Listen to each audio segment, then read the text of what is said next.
Baiklah, di sini saya akan menjelaskan tentang sejarah Angkatan 66.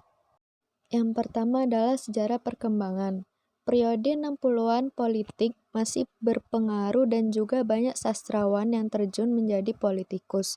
Pada tahun 60 sampai 65, perkembangan sastra Indonesia tergolong masa Orde Lama dan terpengaruh oleh Lekta yang merupakan organisasi yang tidak lepas dari pengaruh komunis. Lalu, pada tahun 65 sampai 70, sastra Indonesia tergolong Orba yang terpengaruh oleh adanya manifest kebudayaan. Pada periode 60-an, muncul yang namanya Angkatan 66 yang diumumkan oleh H.B. Jassin pada majalah Horizon nomor 2 1966. Sebelumnya juga angkatan ini lahir saat adanya kemelut dalam segala bidang kehidupan akibat PKI. Angkatan ini memiliki cita-cita pemurnian pelaksanaan Pancasila dan manifest kebudayaan. Angkatan ini ada setelah ditumpasnya G30 SPKI sebelum dikenal sebagai Angkatan 66, pernah juga disebut dengan istilah Angkatan Manifest Kebudayaan Manikebu. Namun banyak sastrawan yang tidak menyukai istilah tersebut. H.B. Jassin juga mengatakan Angkatan 66 ini diwarnai oleh protes dan perjuangan menegakkan keadilan berdasarkan kemanusiaan. Yang kedua adalah pelopor. Angkatan ini dipelopori oleh Kami atau KAPI untuk memperjuangkan Tritura dan juga Taufik Ismail sebagai pelopor puisi demonstrasi. Yang selanjutnya adalah manifest kebudayaan. Berikut adalah isi dari manifest kebudayaan yang dibuat di Jakarta tanggal 17 Agustus 1963.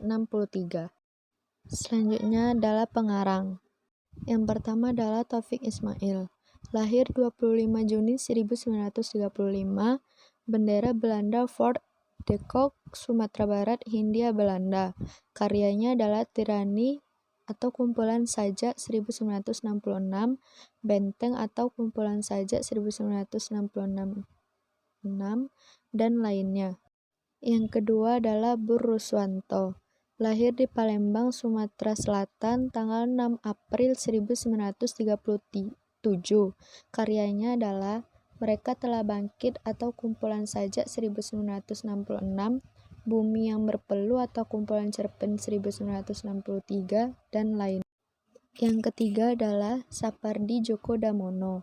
Lahir 20 Maret 1940, Surakarta, Jawa Tengah. Pekerjaan sastrawan, guru besar. Karyanya adalah Aku Ingin, Hujan Bulan Juni, Suatu Hari Nanti, Akulasi Telaga, dan lain. Yang keempat adalah Titi Said Sadikun, cerpenis wanita Indonesia yang sangat produktif sebagai pengarang cerpen. Namanya mulai dikenal tahun 1960-an bersamaan dengan pengarang wanita lainnya. Dia lahir di Desa Kauman, Bojonegoro, Jawa Timur, tanggal 11 Juli 1935. Karyanya adalah Perjuangan dan Hati Perempuan 1962, dan lainnya.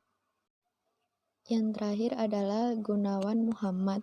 Lahir 29 Juli 1941, Kabupaten Batang, Jawa Tengah, Hindia Belanda, suku Jawa.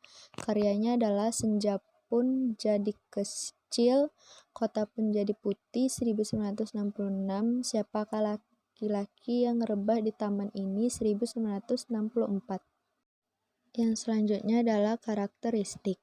Yang pertama, adanya sastra protes. Yang kedua, temanya tentang kegelisahan dan rumah tangga. Yang ketiga, sajaknya sebagai curahan hati kaum muda. Yang selanjutnya adalah karya sastra yang ada di Angkatan 66. Yang pertama, puisi. Puisi karya Taufik Ismail seperti Seorang Tukang Rambut pada Istrinya. Prosa seperti cerpen-cerpen milik Bur Raswanto dalam kumpulan cerpennya Bumi yang Berpeluh tahun 1963. Yang terakhir, drama. Ada drama dari Saini KM yang berjudul Prabu Geusan Ubun. Yaitu terakhir perbedaan antara periode 50-an dan Angkatan 66. Pada periode 60-an, puisi memakai gaya ulang, sedangkan di angkatan 66 mulai menggunakan gaya retorik dan slogan, namun juga puisinya berisi protesan dan demonstrasi. Pada prosa periode 50-an, banyak pertentangan-pertentangan politik, dan pada angkatan 66, prosa juga berisikan tentang kritik sosial dan kesewenang-sewenangan terhadap kaum lemah. Sekian penjelasan dari saya. Wassalamualaikum warahmatullahi wabarakatuh.